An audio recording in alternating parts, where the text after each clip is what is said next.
Welcome to the Siege Archive, where the past speaks through the sound of war.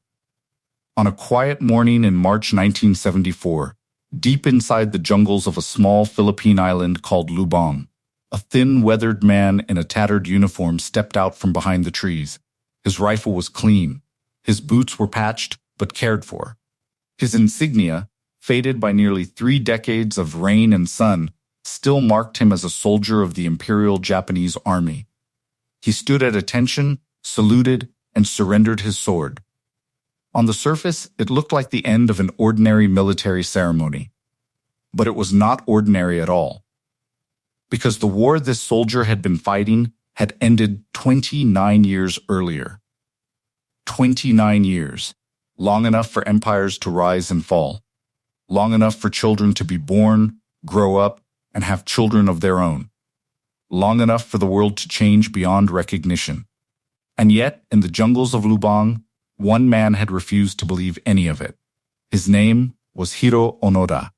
And the question that would haunt the world for the rest of his life was not how he survived, but why he kept fighting. To understand the answer, you have to return to a moment in late 1944, when the Pacific War was already turning against Japan. American forces were advancing across the islands, cities back home were being bombed, the empire that had once stretched across half of Asia was shrinking, day by day. Inside this collapsing world, a 22-year-old intelligence officer named Hiroo Onoda was selected for a special assignment. He had been trained at the Nakano School, an elite Japanese institution that taught guerrilla warfare, intelligence gathering, and survival behind enemy lines. These were not ordinary soldiers. They were trained to fight in shadows, to disappear into terrain, to continue their mission long after conventional armies had been defeated. Onoda was sent to Lubang Island with a clear set of objectives: disrupt American operations, destroy the airfield, sabotage the harbor, and above all, do not surrender. Do not take your own life. The order came directly from his commanding officer, Major Yoshimi Taniguchi, and it was unmistakable. You may not die by your own hand. It may take 3 years, it may take 5, but I will come back for you. Until then, every soldier you have left must continue to fight. For Onoda, those words were not advice. They were not a suggestion. They were a sacred command issued by a superior officer, and in the rigid code of the Imperial Japanese Army, such commands carried the weight of absolute law. He arrived on Lubang a few weeks later, joined the small Japanese garrison already stationed there, and began preparing for the fight. He had no way of knowing that the war he was about to wage would soon be over for everyone in the world except him. By the time Onoda reached the island, the situation was collapsing quickly. American troops landed in February 1945. The fighting was brief but decisive. Within days, most of the Japanese garrison was killed or captured. Those who survived scattered into the mountains and jungles, broken apart into small, isolated groups. Onoda found himself with 3 other men: a corporal named Shoichi Shimada, a private first class named Kinshichi Kozuka, and another soldier named Yuichi Akatsu. 4 men, alone in the dense interior of an island far from home, surrounded by enemies, cut off from communication. For most soldiers in their position, the next step would have been obvious. Wait for the war to end, then surrender. But Onoda was not most soldiers. His orders had been specific. Continue the mission, hold the territory, do not surrender. So he led his small unit deeper into the jungle, established hidden positions, and began the long, patient work of a guerrilla war that, in his mind, had only just begun. Months passed. Then a year. The 4 men survived by stealing rice from local farmers, hunting wild animals, and gathering coconuts and bananas from the forest. They moved constantly, never sleeping in the same place twice. They cleaned their weapons obsessively, oiled their ammunition, and repaired their uniforms with whatever materials they could find. Every action was carried out with military discipline, as if the war were still being decided somewhere beyond the trees. And then, in August 1945, the world beyond those trees changed forever. 2 atomic bombs fell on Japan. The empire surrendered. The war that had consumed the Pacific for nearly 4 years came to a sudden, devastating end. But on Lubang Island, the war did not end, because no one came to tell Onoda it was over. In the months that followed, the United States and the new Philippine government made repeated attempts to reach the remaining Japanese holdouts scattered across the islands.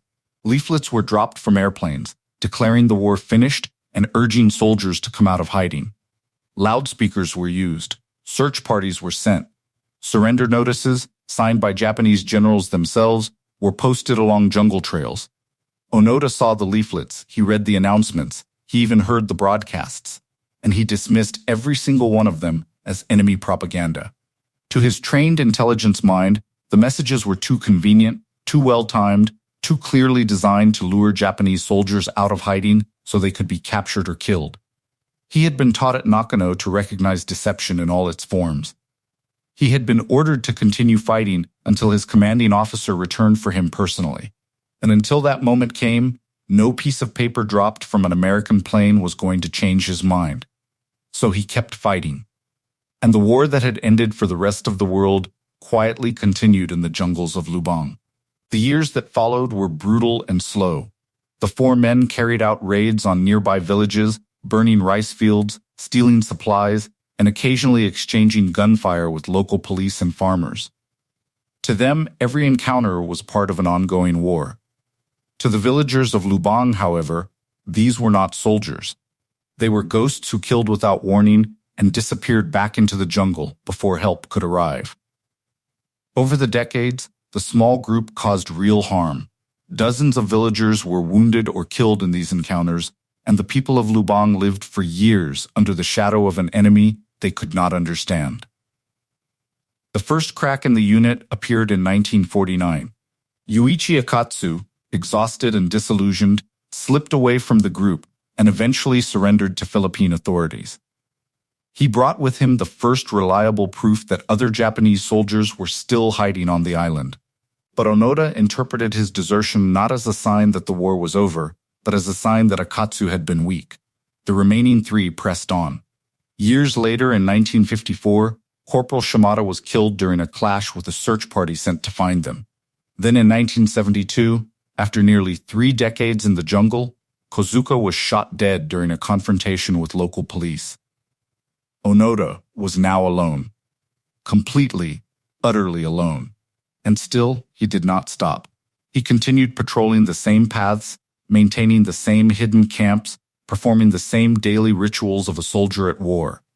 He was not insane. He was not lost. He was, in his own mind, simply doing what he had been ordered to do. By 1974, the world had long forgotten him. But one young Japanese traveler had not. His name was Norio Suzuki, and he had set out on a personal journey to find 3 things: a wild panda, the abominable snowman, and Lieutenant Hiroo Onoda, in that exact order. After weeks of searching, Suzuki found him. The 2 men sat together in the jungle and spoke for hours. Onoda did not surrender. He told Suzuki that he would only lay down his weapon if his original commanding officer came in person and ordered him to do so. Suzuki returned to Japan and tracked down the now elderly Major Taniguchi, who agreed to travel to Lubang. On March 9, 1974, Taniguchi met Onoda in the jungle, read out the official order relieving him of his duty, and finally released him from the command he had carried for 29 years. Onoda saluted, stepped forward, and surrendered his sword. He returned to a Japan he no longer recognized, to a world that had moved on without him. He had lost his youth, his comrades, and the war itself, but he had kept the one thing he had been ordered to keep above all else: his duty. And somewhere in the silence of Lubang Island, the last battle of the Second World War had finally, quietly, come to an end.